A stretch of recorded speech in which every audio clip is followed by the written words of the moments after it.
मित्रों, आज हम छंद टॉपिक के तीसरे भाग के अंतर्गत छंद के भेद विषय पढ़ेंगे। छंद के भेद टॉपिक पर आज जानकारी प्राप्त करेंगे। छंद के कितने भेद हैं, कितने प्रकार हैं।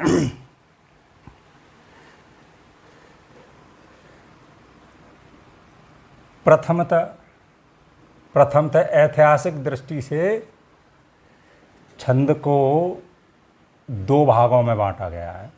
छंद को ऐतिहासिक दृष्टि से प्रथमतः छंद को दो भागों में बांटा गया है, वैदिक छंद और लौकिक छंद। वैदिक छंद और लौकिक छंद के छंद को दो भागों में बांटा गया है, वैदिक छंद और लौकिक छंद। वैदिक छंद वेदों से लेकर के वाल्मीकि तक। कहाँ से?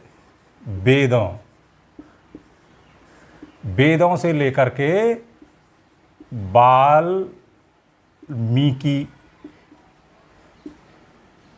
वाल्मीकि तक वैदिक छंद माने जाते हैं। वाल्मीकि ने रामायण लिखी थी। कौन सी? रामायण। वेदों से लेकर के वाल्मीकि तक, महर्षि वाल्मीकि तक, वाल्मीकि रामायण तक से पहले का जो समय था वो वैदिक छंदों का युग था। और वाल्मीकि रामायण से लेकर के अब तक लौकिक छंद माने जाते हैं। लौकिक छंद माने जाते हैं। वैदिक छंदों में 6-7 छंद प्रमुख हैं। उनमें गायत्री छंद सबसे प्राचीन पहला छंद है। गायत्री छंद सबसे प्राचीन छंद माना जाता है। वैदिक छंदों में गायत्री छंद सबसे प्राचीन छंद माना जाता है। इस बात को दोबारा देखेंगे। छंद के भेद। ऐतिहासिक दृष्टि से छंदों को दो भागों में बांटा गया है, वैदिक छंद और लौकिक छंद। वेदों से लेकर के महर्षि वाल्मीकि तक, वेदों से लेकर के महर्षि वाल्मीकि तक वैदिक छंद कहलाते हैं। और वाल्मीकि रामायण से लेकर के अब तक जो प्रचलित हैं वो सब लौकिक छंद माने जाते हैं। वैदिक छंद 6-7 छंद हैं। उनमें से गायत्री छंद सबसे प्राचीन छंद है। अब हम देखते हैं प्रकृति की दृष्टि से। किसकी दृष्टि से? प्रकृति दृष्टि से। ये तो क्या था? ऐतिहासिक दृष्टि से। ऐतिहासिक दृष्टि से। अब प्रकृति की दृष्टि से छंद के दो भेद हैं। कैसे? छंद के दो भेद हैं। प्रकृति की दृष्टि से, प्रकृति की दृष्टि, प्रकृति मतलब बनावट की दृष्टि से छंद के दो भेद हैं। कौन कौन से?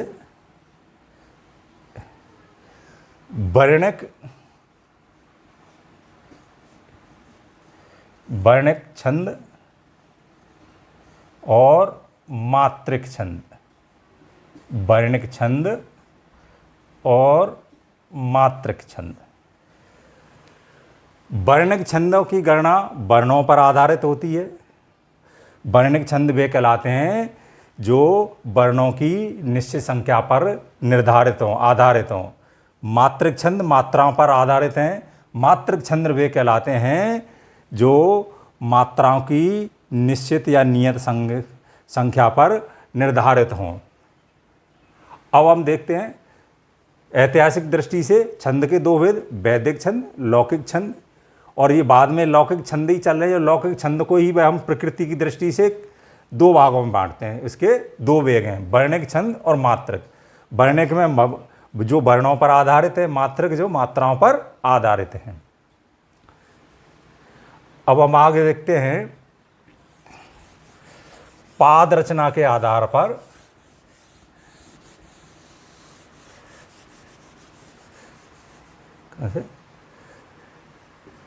पाद या पद रचना के आधार पर छंद 3 प्रकार के हैं। कितने? 3 प्रकार के छंद हैं।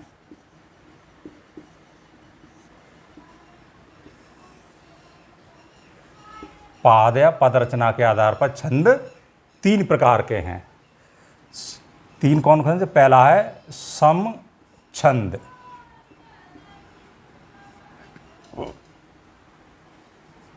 सम छंद, अर्ध सम छंद, और तीसरा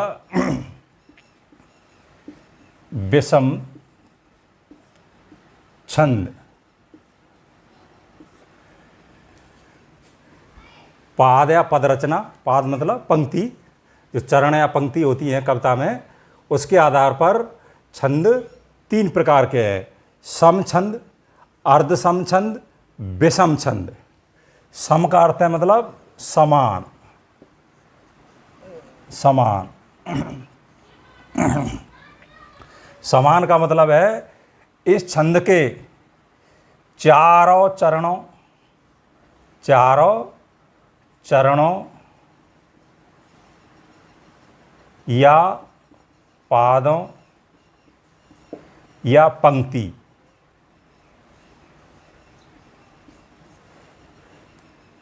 की संख्या समान होगी।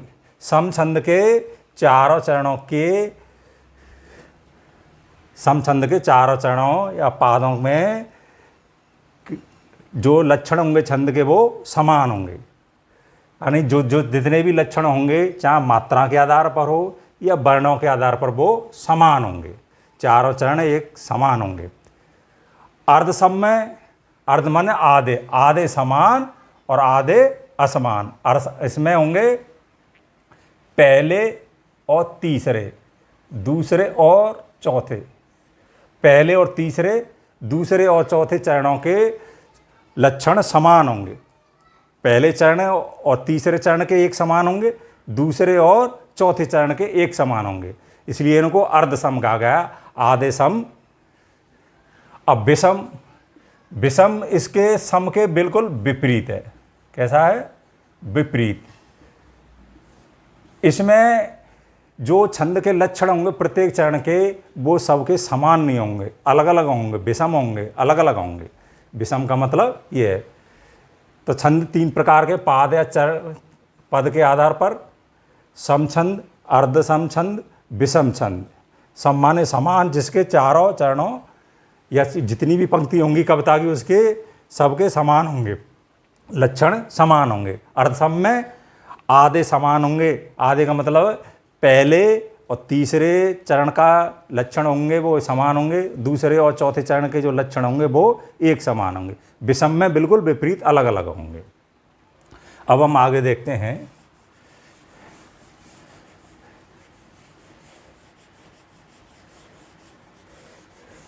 विषम छंद भी 2 प्रकार के देखे गए, माने गए। विषम छंद भी 2 प्रकार के माने गए हैं।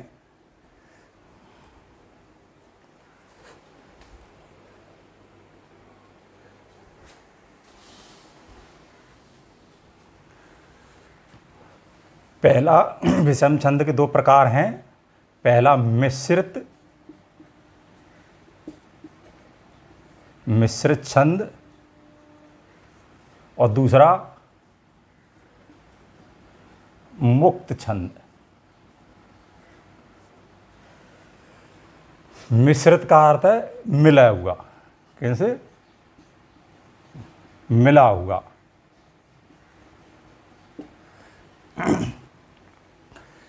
मिश्र छंद में कोई भी 2 या 3 प्रकार के छंदों के लक्षण मिले हुए थे। 2 या 3 छंद मिले हुए होते हैं। उनकी सबकी जो पंक्ति हैं, जो पाद हैं, वो समान नहीं होंगे, ना अर्ध सम होंगे ना विषम होंगे। वो क्या होंगे? मिश्रित होंगे। जैसे कोई 2 छंद उसमें आपस में मिले हुए, 2 छंदों को जोड़ करके एक छंद बना दिया था, उसका होता है मिश्रित छंद। मुक्त छंद, मुक्त छंद आधुनिक युग की ही देन है। मुक्त छंद का मतलब है स्वतंत्र, अपने आप में मुक्त हैं। जो छंद के लक्षणों से, जो प्राचीन छंद के लक्षण से, उनसे अपने आप में मुक्त हैं। इनकी जो पंक्ति हैं वो अपने आप में स्वतंत्र हैं, वो अलग अलग किसी छंद के लक्षणों में बंधे हुए नहीं हैं। और मुक्त छंद के प्रवर्तक थे सूर्यकांत त्रिपाठी निराला जी। मुक्त छंद के प्रवर्तक थे निराला जी। अब हम समझ गए इनको। पाद या चरण के आधार पर छंद 3 प्रकार के, समछंद, अर्धसम छंद, विषम छंद। और विषम छंद को ही दो प्रकार से भी बांटा गया है, मिश्रित और मुक्त छंद। अब हम जितने छंद के भेद हैं, प्रकार हैं, और उनमें कौन कौन से छंद आते हैं मुक्त है, अब उनका हम वर्गीकरण यहाँ प्रस्तुत करेंगे।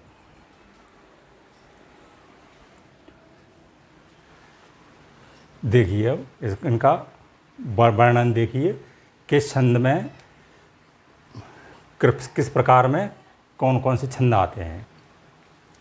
देखिए प्रकृति के आधार पर, प्रकृति का जैसा कि अभी बताए थे हमने, प्रकृति के आधार पर छंद 2 प्रकार के हैं, वर्णिक छंद और मात्रिक छंद।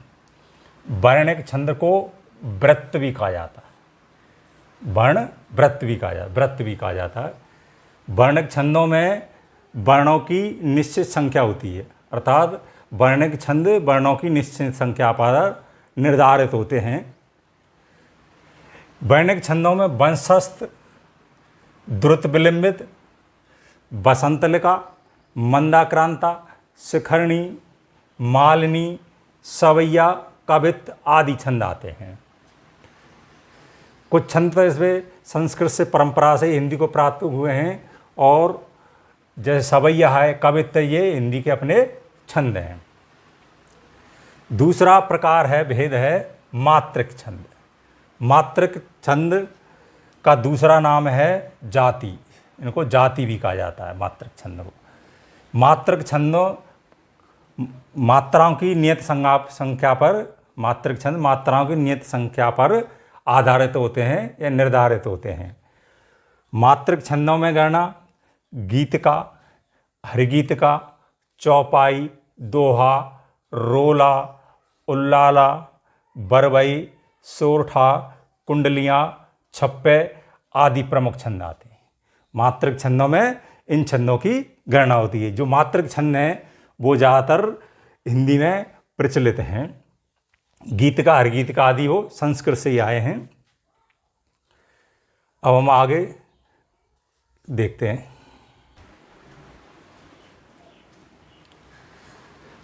पाद रचना के आधार पर छंद 3 प्रकार के माने थे हमने अभी।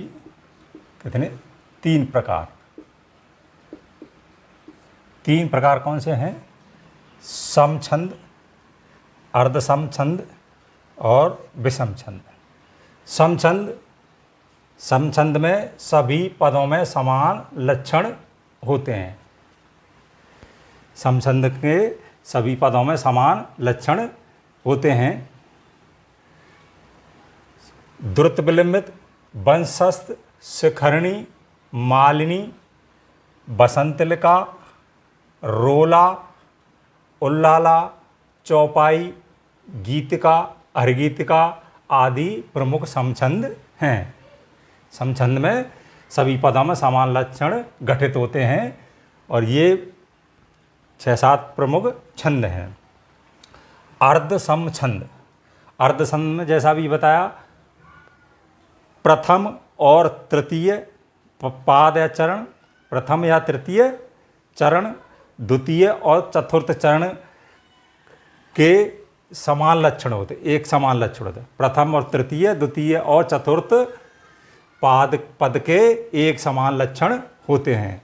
इनमें पुष्पिताग्रा, सुंदरी, दोहा, सोरठा, बरवय ये प्रमुख छंद हैं। अब देखो विषम छंद। विषम छंद में क्या है? सम और अर्धसम से भिन्न अनियमित छंद हैं। इनके पाद एक समान नहीं होते हैं।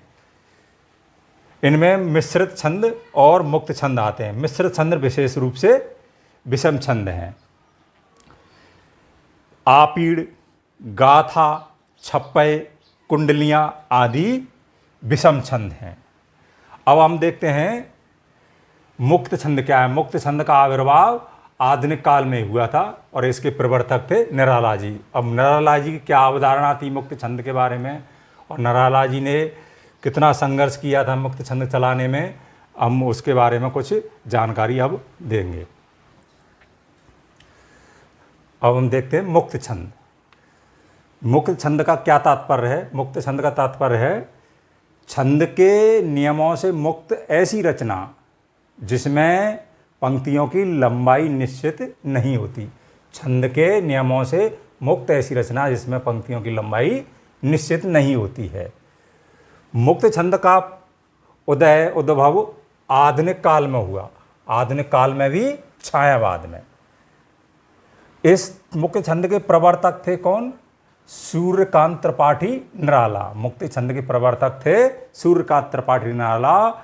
इनकी जूही की कली एक रचना थी, कविता जूही की कली, जो मुक्त छंद में रचित प्रथम रचना है। जैसे ही इन्होंने जूही की कली लिखी तो ये कौन सी छंद है, साहित्य जगत में, आलोचना जगत तहलका मच गया। आलोचना हुई, विरोध भी हुआ कि जो साहित्य में प्रचलित छंद से, जो नियमों से बंधे हुए छंद से, ये कौन सा छंद है। तो इस चीज़ का निराला जी को बहुत ही विरोध सहना पड़ा और उन्होंने इसके बाद में अपनी अवधारणा, अपनी जो मंशा थी मुक्त छंद के बारे में, वो व्यक्त की। तो उन्होंने परिमल में लिखा। अब इनकी ये परिमल रच रहा थे, उसमें लिखा है इन्होंने मुक्त छंद, कविता के माध्यम से लिखा है इन्होंने निराला जी। मुक्त छंद सहज प्रकाशन है मन का। मुक्त छंद वो कैसा है? मन का सहज प्रकाशन है। निज भावों का, स्वयं के भावों का प्रकट अकृत्रिम चित्र।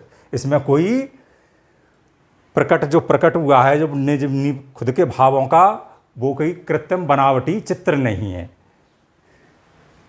तो इसकी फिर गद्य के माध्यम से अपनी अवधारणा और परिभाषा भी दी निराला जी ने। कैसे अवधारणा? मुक्त छंद। मुक्त छंद क्या है, ये भी फिर बाद में लोगों के विरोध हुए। फिर उनका जवाब देते हुए निराला जी ने कहा मुक्त छंद वह है, मुक्त छंद कौन सी है? वह है जो छंद की भूमि पर रहकर भी मुक्त है। मुक्त छंद वह है, वो छंद भी है, छंद की भूमि पर है, रहकर भी है, वो मुक्त है, अपने आप में नियमों से बंधी हुई है, वो मुक्त है। जो बंधन थे पुराने छंद के, उनसे मुक्त है। मुक्त छंद का समर्थक। अब मुक्त छंद का समर्थन को करने वाला कोई नियम भी तो होना चाहिए। मुक्त छंद का समर्थक क्या है? उसका प्रवाह है। मुक्त छंद का समर्थक प्रवाह है। मुक्त छंद का कोई ऐसा निश्चित नियम नहीं है, केवल वो प्रवाह है। छंद में वो प्रवाह होना चाहिए, वही उसे छंद सिद्ध करता है। जो प्रवाह है वही उसे छंद सिद्ध करता है। सबसे बड़ी बात क्या है? प्रवाह। और उसका नियम, और नियम से उसका क्या है? साहित्य से उसकी मुक्ति है। साहित्य से मतलब साहित्य के जो निश्चित बंधे हुए नियम थे, और नियमों में जो बंधी हुई जो कविताएं थीं, जो रचनाएं थीं, जो छंद थे, उससे उसकी मुक्ति है। ये अवधारणा निराला जी ने दी। ये इसका निचोड़ है, कई जगह ये मिलता भी नहीं, और बहुत सारी प्रतियोगी परीक्षाओं में इससे प्रश्न भी पूछे गए हैं। इसकी एक एक बात बड़े ध्यान की है और परीक्षाओं में पूछा जाता है। इसमें कई तरह से प्रश्न बनता है। मुक्त छंद क्या है? मुक्त छंद के प्रवर्तक कौन है? मुक्त छंद का क्या मतलब है? मुक्त छंद कब किस युग में आया? मुक्त छंद के प्रवर्तक निराला जी हैं, और मुक्त छंद की उनकी कौन सी प्रथम कविता है, और उन्होंने मुक्त छंद के बारे में परिमल में क्या लिखा है, या फिर ये कविता ये किसकी है, या मुक्त छंद के बारे में ये किसने कहा है। मुक्त छंद की निराला की क्या अवधारणा है, निराला के दी हुई मुक्त छंद के संबंध में परिभाषा क्या है। ये परिभाषा, ये बहुत ही इम्पोर्टेंट परिभाषा है, इसको याद कर लीजिएगा। तो इसमें 5-6 तरह से प्रश्न बन जाते हैं, और आते भी रहे और आएंगे भी, इसलिए बहुत ही इम्पोर्टेंट है, इसलिए ये मैंने बताया। अब आगे जो हिंदी के जो छंद के भेद हैं हमने बताए हैं, प्रमुख भेद मतलब कौन कौन से छंद हैं जो प्रतियोगी परीक्षा में आते रहते हैं, और विशेष रूप से 2-3 प्रश्न तो आते ही हैं छंद के संबंध में। जितने भी हैं 10-15 जो छंद हैं, जो राजस्थान RPSC में या KVS में या कहीं भी DSSB में जो छंद प्रचलित हैं, UP TGT PGT या बिहार में अभी एग्ज़ाम होगा, तो मुख्य छंदों को, प्रमुख छंदों को जो प्रचलित हैं, जो परीक्षा में आते हैं, उनके ट्रिक सहित उनके लक्षण और उदाहरण हम समझाने का प्रयास करेंगे। बहुत सारी किताबों में बहुत सारे वीडियो और भी डले हुए हैं, सभी ने अपने अपने तरीके से समझाने का प्रयास है। हम एक अच्छी ट्रिक से समझाने का, सूत्र के आधार पर, ट्रिक्स के आधार पर समझाने का प्रयास करेंगे, उदाहरण सहित, लक्षण उदाहरण सहित। तो मित्रों, ये अच्छा लगा, इस पर कुछ कमेंट करना, और कैसा समझ में आ रहा है, कुछ कमी रह रही हो कोई सुधार करें, और लाइक और शेयर सब्सक्राइब करते रहना। और ये धीरे धीरे ये सारे टॉपिक मैं पूरे कराने का प्रयास करूँगा। और धन्यवाद।